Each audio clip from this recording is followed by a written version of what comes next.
Hello friends, welcome to my channel Trisha's kitchen. আজকে আমরা বানাবো চিকেন পকোড়া। তো চলুন দেখে নেওয়া যাক রেসিপিটা। প্রথমে আমরা চিকেনগুলো খুব ভালোভাবে ধুয়ে নেব।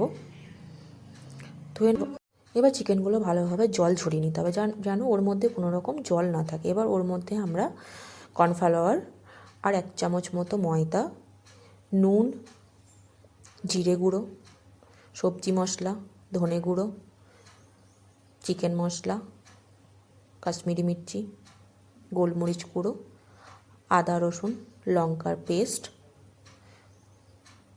আর আমি এখানে কালারের জন্য ফুড কালার ব্যবহার করেছি, লাল ফুড কালার ব্যবহার করেছেন এখানে। একটা ডিম,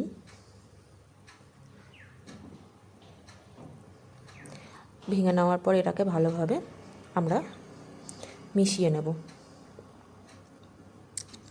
আপনারা চিকেন অনুযায়ী ডিম, কর্নফ্লাওয়ার আর ময়দাটা দেবেন।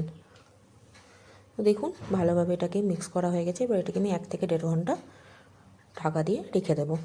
তো এবার 1 থেকে 1.5 ঘন্টার পর আমি কড়াইয়ে সাদা তেল দিয়েছি ওগুলোকে ভাজার জন্য।